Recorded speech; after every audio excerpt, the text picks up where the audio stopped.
Bom dia. Bom dia. Subiu bem aí. Eu queria, antes de. Quero continuar o que a gente já começou aqui. Se você puder dar uma olhada junto comigo na carta de Paulo aos Filipenses, eu queria conversar com vocês sobre a carta. Essa carta ela tem um pano de fundo que a gente não pode perder. Ela tem algo nas entrelinhas aí que, se a gente perder, a gente corre o risco de perder também a profundidade dela.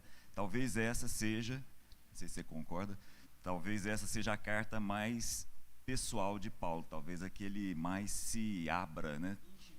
Talvez a mais intimista delas, né? Talvez, enfim, uma coisa é certa. Isso. Uma coisa nós não temos dúvida, né? Por exemplo, quando ele diz assim: Deus é minha testemunha de como tenho saudade de todos vocês com profunda afeição.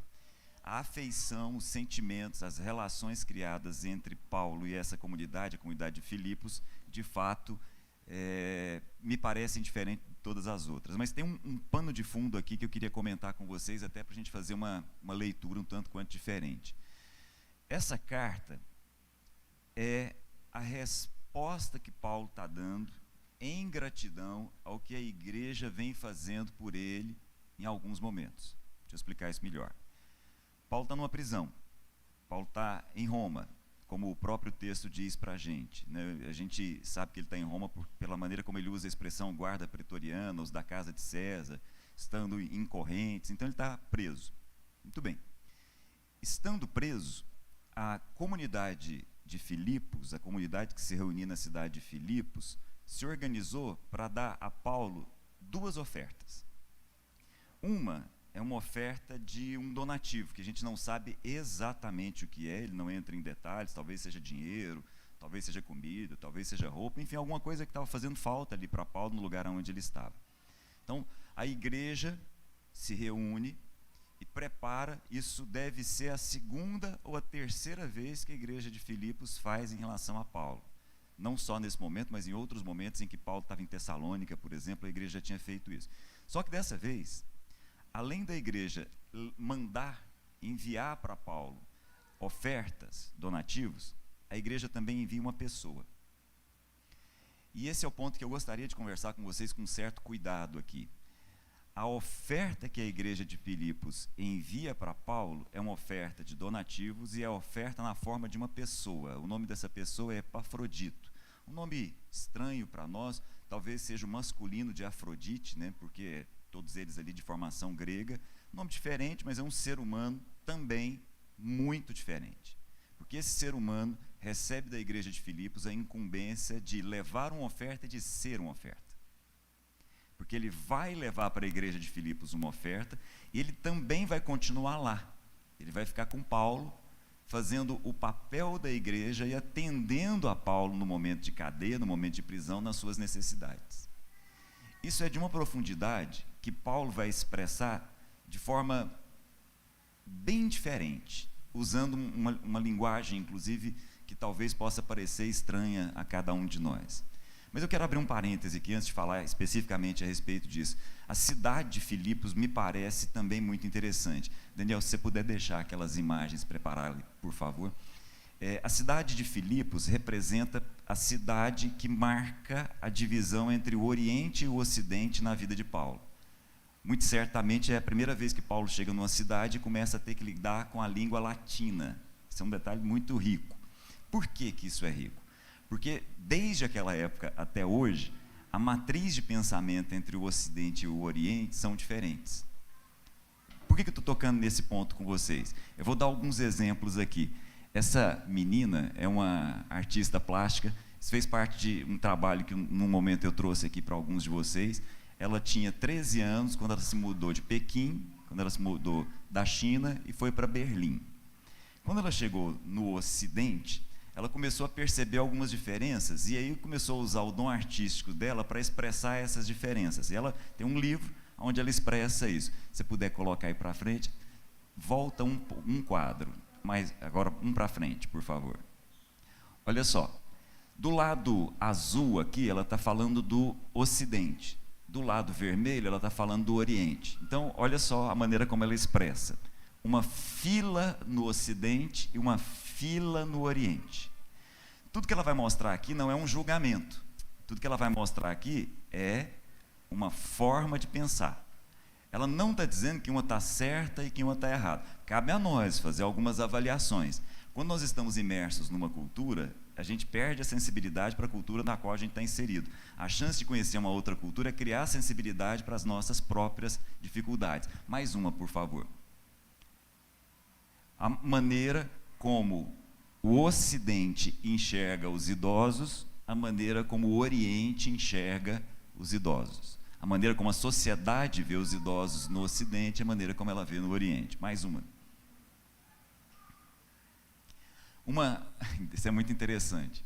Eu tive um período que eu fiz um curso de inglês nos Estados Unidos e tinha muito oriental lá. E o professor, que era um americano, ele dizia assim: um ocidental, quando vai fazer uma redação, ele faz exatamente desse jeito. Um oriental, quando vai fazer uma redação ou quando vai expressar uma opinião, ele faz isso daqui. De novo, isso não é um julgamento, isso é só uma avaliação. Mais uma. A maneira como um ocidental fica com raiva e a maneira como um oriental fica com raiva. Dá para perceber a boquinha aí, a diferença? Aparentemente não tem diferença nenhuma, né? Esse não, esse deixa bem claro que está com raiva. Mais uma.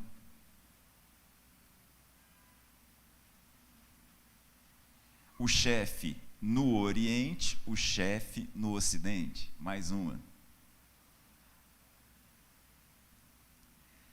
A maneira como o ocidental encara um problema, a maneira como o oriental encara um problema. Mais uma.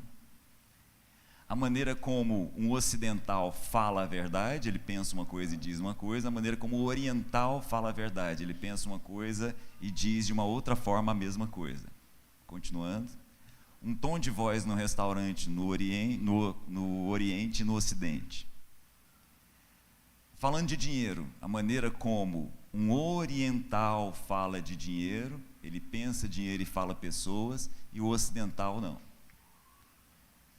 A maneira como eu me vejo no Ocidente e no Oriente. Bom, e assim por diante. Estilo de vida, no Ocidente tem a ver com individualidade, no Ocidente tem a ver com coletivo. A maneira como a infância é vista no Ocidente e no Oriente é bem diferente. A maneira como coisas novas são colocadas e assim por diante. A maneira como eu vejo novas culturas. Bom, por que eu estou fazendo isso daqui com vocês? Estou tentando trazer à mente de vocês o seguinte: há matrizes de pensamentos diferentes, mas há verdades que não mudam. É esse o ponto que eu queria tocar com vocês. Eu vou tocar num ponto específico na carta que Paulo escreve aos Filipenses. E ele, embora seja do Oriente, tendo contato com o Ocidente, cria uma relação que não tem fronteiras e fala de verdades que não mudam. É esse o ponto. Paulo vai usar, se você puder abrir lá em Filipenses, por favor, Paulo vai usar, ao longo da carta, algumas expressões significativas em relação ao que nós cantamos aqui, a oferta e a sacrifício. Então, por exemplo, se você der uma olhada comigo no capítulo 2, versículo 17, 18, ele diz assim: contudo, mesmo que eu esteja sendo derramado como oferta de bebida, ou dependendo da sua versão aí, mesmo que eu esteja sendo derramado como libação sobre o serviço que vem da fé de vocês, o sacrifício que oferecem a Deus, estou alegre e me regozijo com todos vocês. Estejam vocês também alegres e regozijem-se comigo. Dá uma olhada aqui para mim, só um minutinho. Isso para você pode ser uma linguagem estranha. É que Paulo está aqui, como um judeu, encharcando a frase dele aqui de uma expressão que vem dos sacrifícios judaicos. Entre os sacrifícios judaicos, quando alguém se oferecia para apresentar diante de Deus uma oferta, muitas vezes um vinho, uma taça de vinho era derramada, ou uma taça com água era derramada. Isso era chamado de libação. Então, olha o que ele está dizendo, olha a imagem que ele cria aqui. Ele está dizendo assim, ó: a oferta de vocês, o sacrifício de vocês é algo fantástico. E eu me sinto como quem está sendo derramado por cima disso. Que imagem diferente, né? Uma imagem linda. Mas aí, eu vou com vocês para o ponto que eu queria parar. Lá no capítulo 4, ele diz assim, no versículo 14: apesar disso, vocês fizeram bem em participar das minhas tribulações. O apesar disso aí, o que vem antes dessa parte, é aquela parte muito conhecida em que Paulo diz assim: aprendi a viver contente em toda e qualquer situação. Sei viver tendo muito e tendo pouco. Sei viver na fartura, sei viver na necessidade. Eu aprendi o segredo do contentamento. Apesar disso, vocês fizeram bem em participar das minhas tribulações. Como vocês sabem, filipenses, nos seus primeiros dias no Evangelho, quando parti da Macedônia, nenhuma igreja partilhou comigo no que se refere a dar e receber, exceto vocês. Pois estando eu em Tessalônica, vocês me mandaram ajuda não apenas uma vez, mas duas, quando tive necessidade. Não que eu esteja procurando ofertas, mas que pode ser creditado na conta de vocês. Presta atenção nessa frase. Não que eu esteja procurando ofertas, mas o que pode ser creditado na conta de vocês. Recebi tudo o que tenho, e é mais do que suficiente. Estou amplamente suprido agora que recebi de Epafrodito os donativos que vocês enviaram. São uma oferta de aroma suave, um sacrifício aceitável e agradável a Deus. Essa expressão, de novo, é uma expressão encharcada na cultura dele. Quando ele usa a expressão, recebi de vocês essa oferta, e elas são como que uma oferta de aroma suave, de um cheiro agradável ao próprio Deus, no fundo, ele está dizendo de uma oferta que era muito comum no Antigo Testamento, uma das mais comuns, chamada de holocausto, ou em hebraico, o olá. O olá era aquela oferta que as pessoas traziam, era aquele animal que era trazido, e era 100% colocado no altar e 100% queimado. O holocausto é todo queimado. No hebraico era olá, aquilo que sobe. Vários ensinos são trazidos a partir dessa imagem. A imagem significa o seguinte: 100% é colocado e 100% vai para a dimensão do invisível. Vou repetir. Quando um ofertante entendia que deveria levar uma oferta, haviam várias possibilidades de oferta. Uma delas era o holocausto. Haviam ofertas que eram compartilhadas, haviam ofertas que eram divididas, havia oferta que era separada, tinha uma série de ofertas, de vários tipos, mas um tipo de oferta era essa, em que o ofertante levava um animal, levava uma farinha, se fosse a condição financeira que ele tinha, e aquilo era 100% queimado, ou seja, aquilo era colocado no altar e ele tinha a imagem de que tudo virava fumaça, ou seja, 100% ia para a dimensão do invisível. E aquele cheiro era um cheiro de aroma agradável a Deus. Porque Deus precisava daquilo? Não. Porque no fundo a pessoa estava dizendo o seguinte: dependo exclusivamente do meu Deus. Eu vou repetir. Quando uma pessoa levava um holocausto, a compreensão de um evangelho que não é pervertido, como nós falávamos ontem, não era de quem levava alguma coisa para Deus e esperava de Deus alguma coisa em troca. Era de quem já tinha entendido que todas as coisas na vida dele eram a partir de Deus, e ele criava uma imagem para si mesmo de dependência de Deus, como quem pode dizer o seguinte: vou entregar isso daqui, e isso pode ir para o invisível, porque é do invisível que vem a minha dependência, e não do visível. Entenderam? Uma oferta nunca foi para que o coração de Deus mudasse. Uma oferta sempre foi para que os nossos corações fossem mudados. E aí Paulo usa essa imagem, esse símbolo, para falar da oferta que os filipenses estavam entregando para ele. E quais eram as ofertas? Eram duas: os donativos e uma pessoa. Uma pessoa estava sendo entregue para... Literalmente, uma pessoa estava se colocando como oferta na vida de Paulo. E Paulo olha para aquilo e fala assim: fantástico, isso sobe ao nariz de Deus como um aroma suave e agradável, ou seja, isso tem conexão com o que é invisível. Não para que Deus agora se movimente, mas para que todos percebamos até hoje, independente de sermos do Oriente ou do Ocidente, o que não muda. E o que não muda é: dependemos do nosso Deus. Ao aprender isso, ele termina com a seguinte frase: e o meu Deus suprirá todas as necessidades de vocês, de acordo com as suas gloriosas riquezas em Cristo. O que ele está dizendo? Vocês entenderam o princípio da fonte. Vocês entenderam que vocês podem se entregar, porque uma fonte se entrega o tempo inteiro. Uma fonte não é um copo que vai se esvaziando à medida que a gente vai entregando. Uma fonte, ela simplesmente continua jorrando para sempre. Uma das coisas que para mim é um desafio muito grande, é um desafio de fé, todos os dias eu busco em Deus, é a compreensão daquilo que Jesus falou para aquela mulher. Mulher, eu tenho água para te dar, mas eu tenho mais do que água para te dar.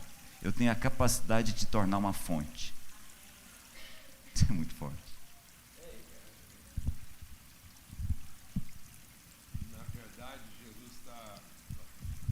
Na verdade, Jesus está dizendo para ela assim, é até mais, né, do que tornar. Ele está dizendo assim, eu vou destravar essa fonte, aquilo que eu estou te dando vai liberar, vai desentulhar, vai abrir, essa palavra vai abrir em você essa fonte de águas que salta para a vida eterna. Fantástico isso. Fantástico. Assim, até porque, você nem imagina, né? Eu fico assim maravilhado. A gente chegou aqui hoje de manhã e a gente vem para esse encontro, a gente vem para nessa liberdade ver o que o Espírito vai gerar na relação, né, com todos. Aí eu chamei o Daniel, o Cláudio tinha umas imagens para postar aqui, eu chamei o Daniel e falei assim, Daniel, será que tem jeito, da hora que a gente depois estiver compartilhando lá, você colocar um vídeo lá para ficar lá assim, passando enquanto a gente está falando e conversando? E esse vídeo tem inclusive um sonzinho nele, tem um som, mas aí você põe um som bem suave. Tem jeito de passar, Daniel? Agora você vai ver qual foi o vídeo que eu pedi para ele colocar enquanto a gente estivesse conversando aqui, entendeu? É maravilhoso, né? Eu nunca imaginei que a reflexão do Cláudio ia terminar nesse lugar, né? E eu cheguei aqui com saudade de sentar na beira desse lugar. Assim, hoje eu preciso pensar Rio o tempo todo, viver Rio e entender a vida nesse aspecto fluido, né? A gente viver a liberdade do que é fluido, destravar o processo da nossa vida, não é? É isso que Paulo está dizendo. Então, pode até aumentar o sonzinho um pouquinho, Daniel. Ó, vocês estão ouvindo? Bom, né? Desfruta disso aí um pouquinho, né? Ao som de águas. E é isso, Cláudio. A reflexão que está sendo trazida para nós aqui, que é o que Paulo está trazendo lá aos Filipenses, é tão curioso isso, porque Paulo está preso. Ele está em cadeias. Paulo está escrevendo uma das cartas mais terapêuticas dele, em termos de curar a alma. Paulo está trazendo uma das traduções mais fluidas do Evangelho e, ao mesmo tempo, prisioneiro. Sendo assistido, quase morreu, mandaram Epafrodito para ele. Amado, vamos desencanar, amém? Agora desencanar no sentido, vamos parar de ser cano para ser rio, né? A gente tá com esse pensamento encanado assim, a água está passando com muita pressão, numa coisa estreita, apertada, e a gente está tentando dar direcionamento para aquilo que quer nos direcionar. Vou repetir. A gente está tentando controlar e dar direcionamento àquilo que quer nos direcionar. Então o rio não é para a gente encanar ele. O rio é para nos mover dos lugares onde a gente está prisioneiro. É para libertar, é para lavar. Por isso que a palavra de Deus diz, nós somos lavados pela lavagem de água pela palavra. Então, o rio, fonte de águas, vai lavando a gente de dentro para fora. Então, a nossa mente, aquela mulher estava cheia de entulho na mente, a mulher samaritana, e essa fonte que emana, que jorra, vai expurgando a maneira humana, natural de pensar, e vai imprimindo a nós a liberdade do vento, do rio, de você ser conduzido de forma fluida e livre. E a gente está tão litúrgico, a gente está tão previsível, que a gente já vem programando o Espírito na vida da gente. A gente encapsula a água no nosso problema e não entende que a dificuldade que Deus permite é para que você seja lavado das suas limitações. Por que eu estou compartilhando isso? Porque dentro do que está sendo trazido aqui, dessa reflexão, de um cara prisioneiro, aí o ajudante, a oferta, Deus não manda recurso financeiro. Deixa o Espírito de Deus ministrar o nosso coração. Se não houver o encontro das pessoas, não adianta o recurso. Paulo diz o seguinte, olha, na verdade, eu saberia viver sem o dinheiro. Já tem muito tempo que o dinheiro deixou de ser o problema. Paulo está dizendo isso. Eu sei ser completo, com muito dinheiro e com nenhum dinheiro. Agora, vocês fizeram bem em fazer essa oferta pelo encontro, porque isso veio na mão de uma pessoa, um nome, uma relação. E nós não estamos entendendo isso.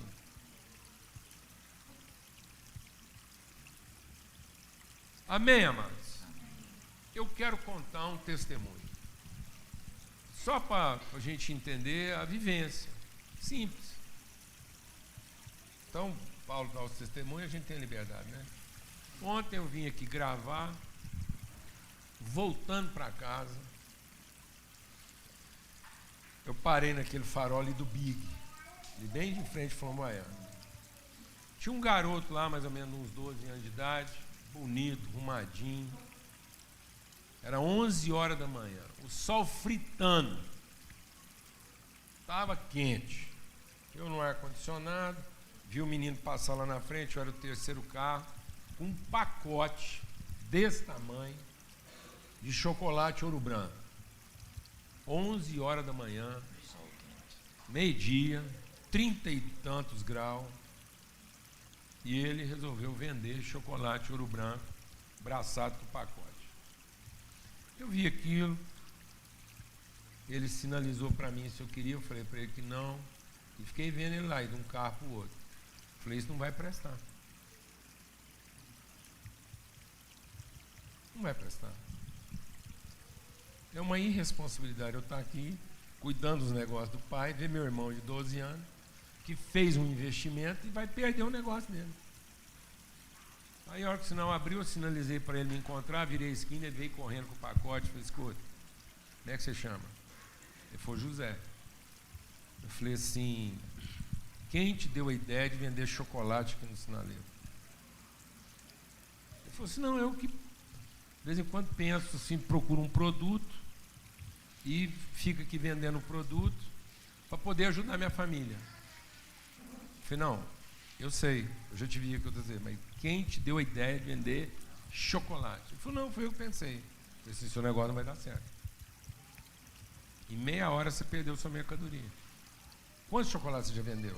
Foi 3. Eu falei, então você não vai vender metade. Isso vai começar a derreter. O rapaz, não pensei nisso. É verdade.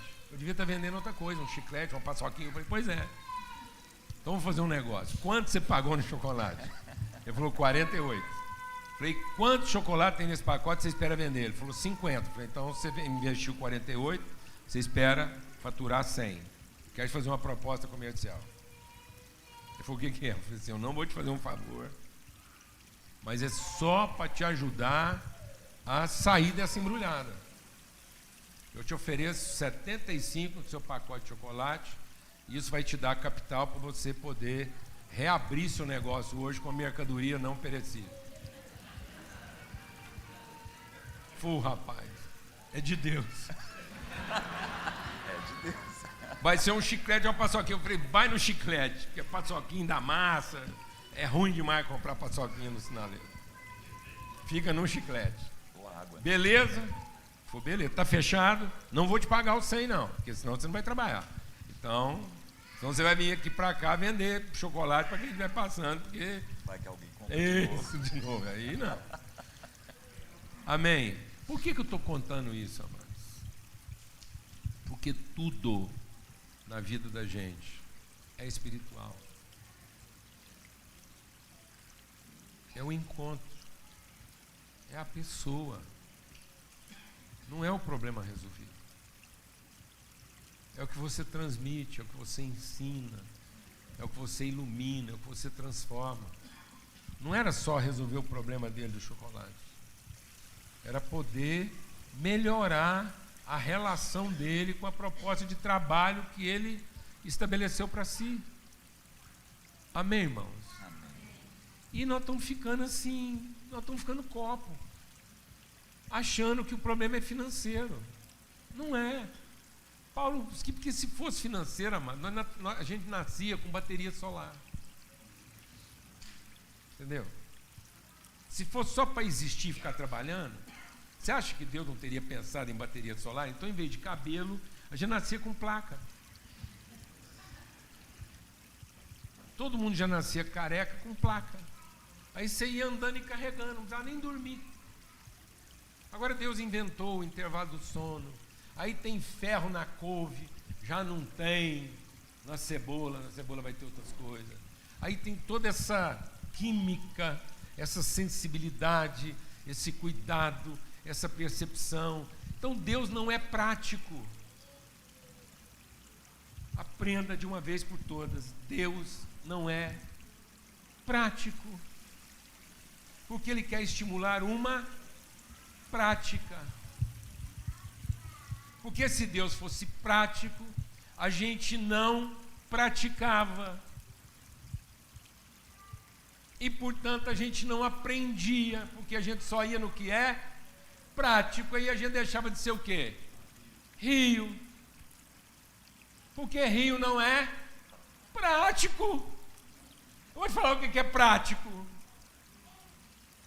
Me dá um exemplo prático de resolver a sede do povo, eu vou te dar. Mas Deus não é prático. Deus é mestre. Ele quer ensinar, produzir conhecimento, gerar. Então Deus não é prático. Porque se Ele fosse prático, Ele já tinha inventado um drone e o recurso chegava no Paulo de drone, não ficava doente.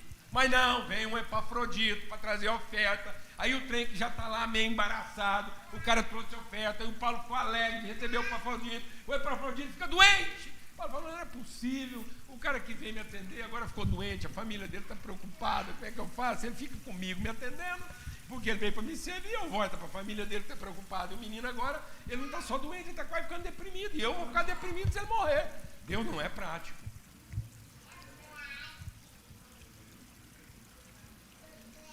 Porque agora Paulo tem que agarrar com Deus e falar assim, Deus, eu estou pronto para morrer. Mas foi o Senhor que falou que agora é melhor continuar vivo por causa dos irmãos. Então eu fiquei aqui vivo, porque eu até podia ter morrido, o Senhor podia ter me levado. Se o Senhor fosse prático, eu já tinha morrido. Mas como Deus não é prático, eu não morri. Morri para não ficar vivo por causa dos irmãos. Mas agora é o seguinte, eu não aguento.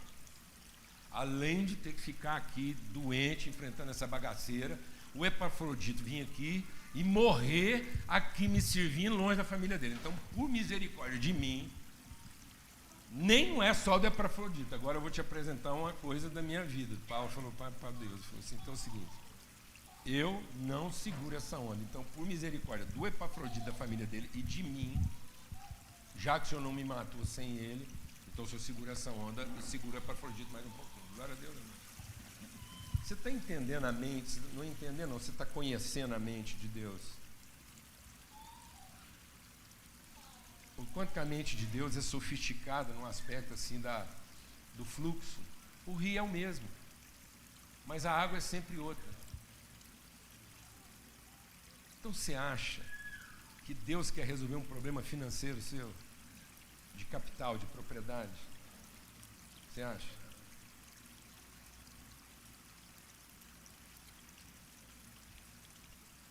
Amado, se fosse um problema de teto, nós já nascia com a sombrinha incorporada.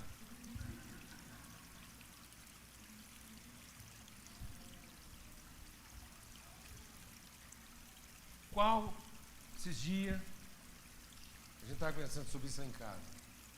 Quantos tipos de besouro você acha que tem?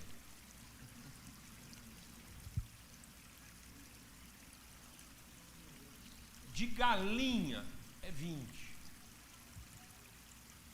Para explicar a galinha bastava uma. Uma galinha, de um tipo só, explicava o que é galinha. E ela já vinha com um pé de pato, então ela já podia ser uma galinha meio pato, e isso já entendia ave. Mas Deus não é prático, porque tem ave que voa muito, tem ave que não voa. Aliás, esse dia eu tomei uma lição fantástica.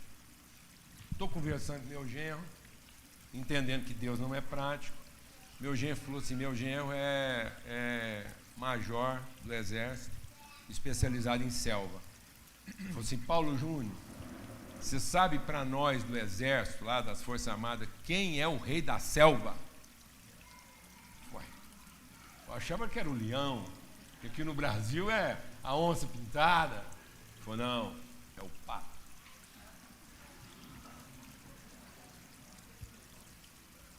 Porque o pato é multifuncional. Ele não voa, mas voa.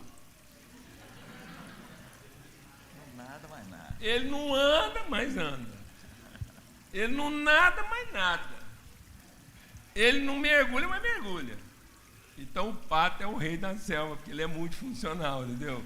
Se precisar dar uma voadinha, ele voa. Se precisar dar uma corridinha, ele corre. Se precisar nadar, ele nada. Se precisar mergulhar, ele mergulha. Fantástico, né? Está vendo? Vai aprendendo. Então você está vendo como é que Deus quer nos ensinar a lidar com a vida de forma mais fluida. O vento de Deus, a água de Deus, essa coisa fantástica que o Paulo está dizendo, que coisa fluida que é Filipenses, né? Aprendi. E aí ele está ensinando isso. E aí o que ele diz que é o segredo aqui em Filipenses? Ele diz, você quer viver esse rio? Esquece das coisas que para trás ficam. Amém. Se nós não nos libertarmos das nossas carências, o futuro é só uma forma de compensar o que a gente nunca teve e nunca foi. O futuro não é para compensar o que você nunca teve e nunca foi. O futuro é para revelar todo dia quem você de fato é. Então não vai atrás de compensar coisa alguma, de possuir coisa alguma, de reter coisa alguma, mas vai atrás de aprender tudo que você pode aprender a respeito da pessoa que Deus te fez para ser. Para que você seja uma versão plena e absoluta daquilo que Deus te fez para ser. Completo. E aí, sabe o que ele diz aqui, ó? Olha aqui, ó. Filipenses 3:12. Não que eu já tenha obtido tudo isso, eu tenha sido aperfeiçoado, mas prossigo para alcançar, pois é para isso que fui também alcançado por Cristo. Irmãos, não penso que eu mesmo já o tenha alcançado, mas uma coisa faço, esquecendo-me das coisas que ficam para trás, avanço para as que estão diante de mim, prossigo para o alvo, a fim de ganhar o prêmio, de alcançar o propósito daquele que eu fui chamado em Cristo Jesus. Todos nós que somos perfeitos devemos ter esse entendimento. Então é curioso isso, Paulo fala assim, não que eu já tenha alcançado a perfeição, agora eu prossigo para a perfeição. Sabe por que eu prossigo para a perfeição? Porque eu já sou perfeito. Se isso não é um rio, o que é? Hã? Se isso não é um rio, o que Não é, é? tá vendo? Então, um rio é uma coisa totalmente fluida, porque ele está admitindo que ele não está perfeito, mas ele está assumindo que, sendo perfeito, ele pode prosseguir para a perfeição. Então, se você não tiver convicção da sua perfeição, você não vai ter a liberdade de viver os processos, sejam eles fáceis ou difíceis, favoráveis ou desfavoráveis, para você não ter apego, para você não estar se assegurando de qualquer posse, para você viver os processos de Deus que vão te aperfeiçoar. E vai chegar, E vai chegar. como todo rio. Fala aí. E vai chegar, como todo rio. Porque se essa imagem não é de um rio, o que é, né? Então ele está dizendo, ele é o autor, origem, e Ele é o destino. Ele é autor e consumador. Então, se Cristo é o autor e consumador do que nós somos de forma perfeita, então vamos viver o processo, amados. Amém. Vamos viver os encontros. Você vai fazer um negócio com alguém? Então isso é para quê? Para gerar o quê? Conhecimento, revelação, maturidade, desenvolvimento. Amém? Então, vai formar família, vai ter filho, não é para você ficar encanado, não. Então você vai formar família para ficar encanado. Então Deus vai te dar filho para tirar o seu sossego. Pra você ficar perturbado. Ai, meu Deus do céu, agora tem filho, não sei mais o que eu faço. Ah, cruz, as mulheres estão ficando doidas na cabeça.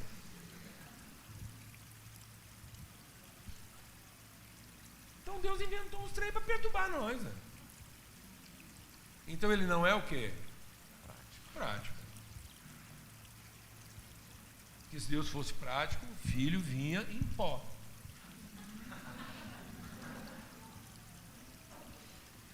Você diluía, entendeu? Você lá escolhia em pó, o sabor que você quer, o tamanho que você quer que fica, o tipo de... vinha em pó, já lá com os... Não é? Pensa, como é que Deus não pensou um trem desse, rapaz? Filho vinha em pó. Já pensou?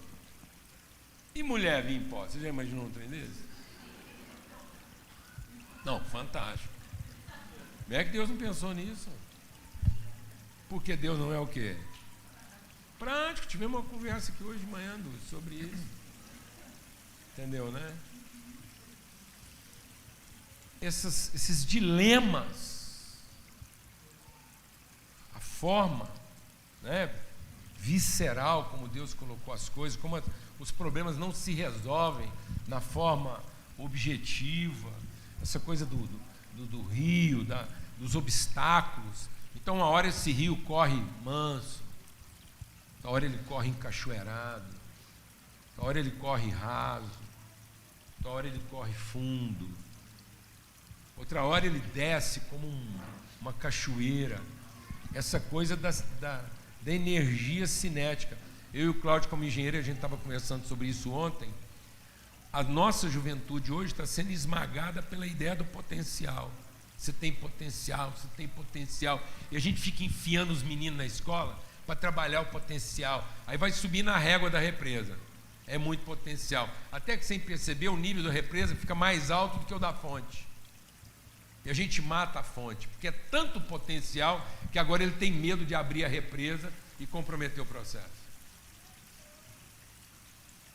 É uma água que não tem mais energia cinética, só potencial.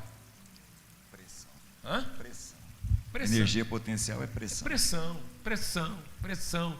Por isso que tem tanta gente deprimida, porque o potencial está exercendo uma pressão contrária à vida. O potencial que todo mundo tem aqui está exigindo tanta coisa para ele ser compartilhado, é tanta exigência para esse potencial finalmente fluir, são tantas qualificações, são tantos selos, são tantas garantias, é tanto recurso envolvido, é tanto equipamento envolvido, que isso gera uma pressão que... Eu estava orando ontem com a menina lá, ela me ligou para falar de um sonho que ela teve, e concluindo sobre os touros de Bazã. Poxa, menina fantástica, mulher de Deus, mas é pressão demais. Ela já passou por 2 burnout, não tem 30 anos direito. Por sinal, engenheira, excelente em tudo que faz. E aí o sonho recorrente dela são os touros de Bazã. Ela viu um touro de metal pesado, colocando a pata sobre o peito dela e segurando ela presa no chão. Você sabe o que é a figura do touro? É a figura do mercado financeiro. É um touro que está lá na Bolsa de Valores de Nova York, é um touro que está na Bolsa de Valores de São Paulo. E é o touro de Bazã. Então, e o que era a terra de Bazã? Era uma terra de lugares altos, de torres altas. Era em Bazã que eram gerados os profetas de Baal. Tem todo esse contexto de um mundo capital, de um mundo de resultados, de um mundo comercial. E há um texto na Bíblia dizendo o seguinte, que quando há o boi, o celeiro é farto. Na falta do boi, o celeiro é vazio. Então é curioso porque Jesus tem rosto de boi, de bezerro. Mas o boi também está associado a essa pressão financeira, comercial, a força comercial da produtividade. Então Jesus é rosto de boi como quem é sacrifício. E não como quem é domínio, controle. Jesus é boi como quem força de trabalho. E não boi como poder financeiro, como quem oprime. Aí uma menina jovem está com um touro de Bazã, com a pata colocada sobre o peito dela diariamente, imobilizando ela no chão. Quantos jovens nós estão vivendo isso? Aqui, ó, e Paulo está falando exatamente isso. Porque o recurso não está representado numa pessoa. A pessoa está escravizada do recurso.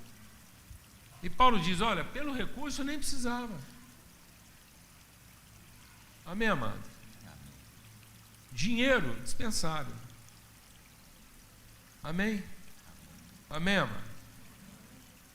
Então é uma ferramenta? Dinheiro é resposta para tudo? É. Então a gente vive um mundo em que a gente encontrou a moeda como linguagem de...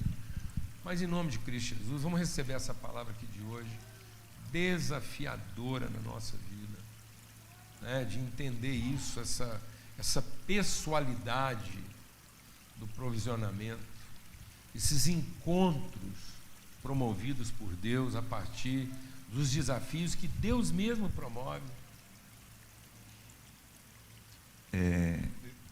Vou aproveitar, essa semana nós terminamos o nosso estudo aqui para ajudar as pessoas na leitura do Antigo Testamento. Terminamos na pizzaria de frente, aqui numa mesa gigante.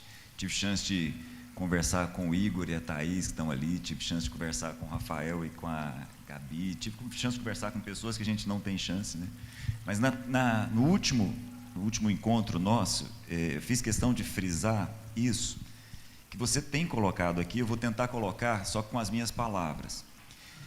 Quando nós nos propomos a estar aqui, você se prepara de lá, eu me preparo de cá. A gente não vem para cá despreparado. A gente não vem aqui como quem fala, vamos ver o que Deus tem. Numa sorte. Numa aleatoriedade. Pelo contrário, hoje a gente tem que se preparar muito mais. Exatamente. Porque a gente não sabe, tem que desenvolver um outro nível de sensibilidade que é mais... Qual ficha Deus vai puxar? Que não é prático também não, né? O que nós estamos fazendo aqui não é prático. Mas o que eu quero dizer para vocês é o seguinte, o que eu disse para a turma: façam isso.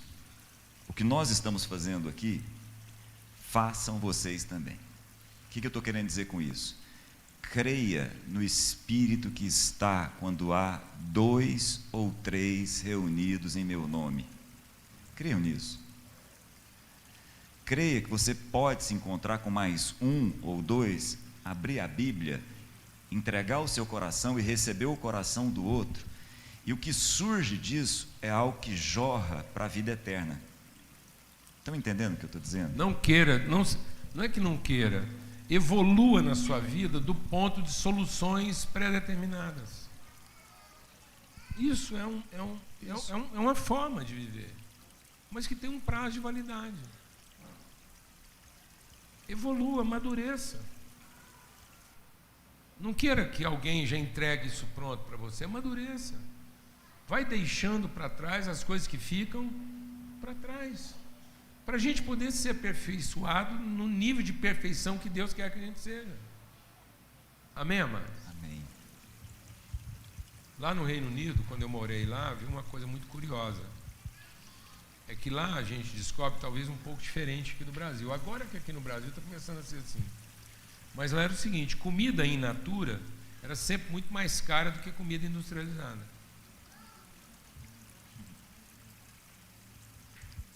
Então lá, se você quisesse uma verdura in natura, era bem mais caro do que uma verdura industrializada. Exatamente porque ela trazia o viço, o vigor da coisa fresca. A carne in natura era muito mais cara do que a carne industrializada. E aqui no Brasil, durante muito tempo, o industrializado era mais caro do que o in natura. Não era? Você comprava carne in natura muito mais barato que você comprava uma carne processada. Lá era o contrário. Então, porque eles entendiam que era muito mais oneroso e valioso, você está com a coisa lá na sua forma mais original. E às vezes, para você ter a coisa in natura, não é nada prático. Amém? Amém, amados? Mas é exatamente esses conservantes, esses antioxidantes que nós vamos colocando aí, depois a gente não percebe. Você vai pegar uma comida que foi produzida há 2, 3 anos, você vai comer ela, mas ela já está trazendo também outros elementos que não são lá tão benéficos. Amém? Só porque a gente quis uma coisa mais prática. Amém? Glória a Deus.